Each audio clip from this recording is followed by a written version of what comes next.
India star news TV में आपका स्वागत है। मैं हूं आपके साथ प्रेमराज। आप खबरें देख रहे हैं रामनगरी अयोध्या से। पूर्व कैबिनेट मंत्री अवधेश प्रसाद ने सपा से नामांकन दाखिल किया है। विधानसभा चुनाव की सरगर्मी तेज होती जा रही, ऐसे में प्रत्याशियों की ओर नामांकन की प्रक्रिया तेज हो गई है। नामांकन के 5वें दिन पूर्व कैबिनेट मंत्री व मिल्कीपुर से सपा प्रत्याशी अवधेश प्रसाद जी ने नामांकन दाखिल करके जीत का दावा कर दिया। नामांकन करने के बाद वापस आए अवधेश प्रसाद ने कहा कि 2022 के इस विधानसभा में उत्तर प्रदेश की जनता समाजवादी पार्टी के साथ खड़ी है। पीछे तो पीछे विधानसभा क्षेत्र मिल्कीपुर के सम्मानित भाइयों को, सम्मानित बहनों को, सम्मानित नौजवान साथियों को और समाज के सभी वर्गों को, समाज के सभी वर्गों को मैं हार्दिक अभिनंदन करता हूं, स्वागत करता हूं और बधाई देता हूं कि जिस तरह से जनता में माननीय अखिलेश यादव के प्रति, समाजवादी पार्टी के प्रति यकीन और विश्वास बढ़ा है। ये बात तय हो गई है कि निश्चित तौर से समाजवादी पार्टी की सरकार माननीय अखिलेश यादव के नेतृत्व में बनेगी। भाई इसको हटाओ, ये निश्चित बनेगी। और मैं मिल्कीपुर की महान जनता के प्रति आभार प्रकट करता हूं कि चुनाव जनता ने अपने हाथ में ले लिया है।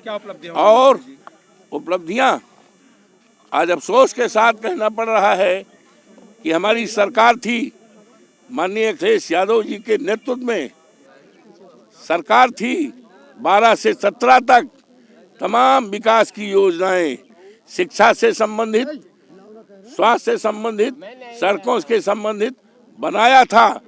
लेकिन अफसोस है कि जो हमारी योजनाएं थी, ये जैसे ही भारतीय जनता पार्टी की सरकार बनी, हमारी योजनाओं पर पानी फेर दिया गया।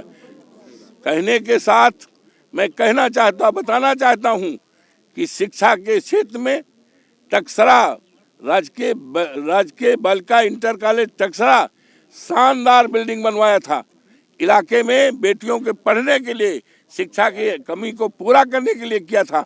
बिल्डिंग बनके तैयार है। ऐसी बिल्डिंग बनी है कि शायद फैजाबाद के GGIC की बिल्डिंग नहीं है। लेकिन आज अफसोस के साथ कहना पड़ रहा है, वहाँ पर सांड रह रहे हैं, वहाँ पर सांप रह रहे हैं। पढ़ाई का कोई बंदोबस्त इस सरकार ने नहीं किया है। जनता के सामने आज भारतीय जनता पार्टी के पास कोई बताने का, जवाब देने का उत्तर नहीं है। आखिर क्या कसूर था इस जनता का? यही नहीं, हमने यहाँ देवगांव में जो खलिया इलाका है, यहाँ से 60 किलोमीटर पड़ता है, अस्पताल बढ़िया बनवाया था। और ये मंशा था कि गंभीर से गंभीर अगर बीमारी हो तो लोगों को ट्रॉमा सेंटर न जाना पड़े, लखनऊ न जाना पड़े, ईश्वर करे कोई बीमार ना हो। लेकिन अफसोस के साथ कहना पड़ रहा है, कोरोना जैसे महामारी काल में भी हमारा अस्पताल नहीं चला। चौथाई बन गया। जैसे सरकार हटी हमारी, जैसे हम चुनाव हारे, तुरंत बंद कर दिया गया। सीमेंट जो था गायब, मोरंग गायब, हजारों टन सरिया गायब। क्या इसके लिए हमने किया था? हमने ITI सिंधौरा में, जो हरिंटीनगंज में है, बढ़िया शानदार प्रदेश राज्य सरकार से भी अप्रूवल कराया था और भारत सरकार से अप्रूवल कराया। वहाँ का बच्चा पढ़ा हुआ, उसको नौकरी के लिए इंतजार न करना पड़ा, लेकिन उसको बेच दिया गया। निजी हाथों में बेचने का हिसाब किताब बना लिया गया। ये अफसोस की बात है कि 143 बच्चों का दाखिला हुआ, लेकिन दाखिला हरिंटीनगंज मिल्कीपुर के छात्रों का नहीं हुआ है। ये दाखिला यहाँ अयोध्या में साकेत डेयरी के पास जो ITI है, वहाँ से दिखाया गया है। क्या इसके लिए किया है हमने?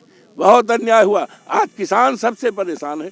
जब से योगी बाबा आए, किसान की रात, खेत में भी किसानों की फसल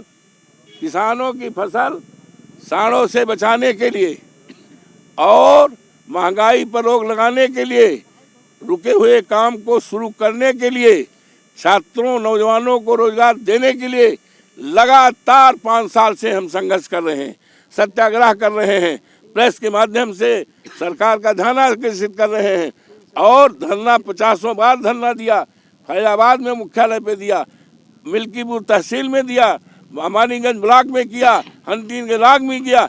कम से कम इस सरकार में 50 बार से ज़्यादा हमने धरना प्रदर्शन दिया और हर धरना प्रदर्शन में महामहिम राष्ट्रपति महोदय को, महामहिम राज्यपाल महोदय जी को हमने ज्ञापन दिया।